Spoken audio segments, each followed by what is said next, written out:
সরিষা ফুলের চাদরে ঢেকে গেছে ফসলের মাঠ। রাজশাহীর দুর্গাপুর উপজেলার ফসলি ক্ষেতগুলোতে এখন বাতাসে দোল খাচ্ছে সরিষা ফুল। উজ্জ্বল এই হলুদ সরিষা ফুল দেখে আকৃষ্ট হয়ে ফুলে ফুলে উড়ে বেড়াচ্ছে হাজারো মৌমাছি। এ ফুল থেকে ও ফুলে উড়ে বেরিয়ে মধু সংগ্রহ করছে তারা। শীতের সকালে অন্যতম একটি দৃশ্যের মধ্যে এই সরিষা ফুলের দৃশ্য গ্রামীণ বাংলার দৃশ্য দৃষ্টিপটকে আরও বিকট সৌন্দর্যে রূপান্তরিত করে। ঘন কুয়াশা ও তীব্র শীতে সরিষার ফলন বাম্পার হয়।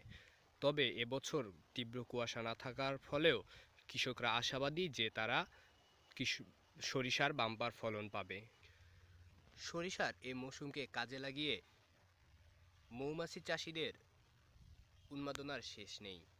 যেখানে সরিষা ক্ষেত পাওয়া যাচ্ছে তাদের মৌমাছিগুলোকে সেখানে তারা ছেড়ে দিচ্ছে, যার ফলে তার মৌমাছিগুলো ফুলে ফুলে উড়ে বেরিয়ে মধু সংগ্রহ করছে, যা একটি নতুন উদ্যোক্তা হিসেবে মৌমাছি চাষিদেরকে আগ্রহী করে তুলছে।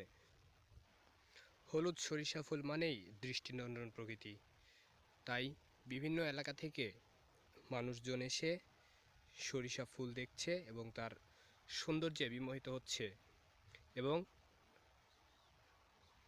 ক্যামেরায় ধারণ করছে সেই সুন্দর মুহূর্তটি।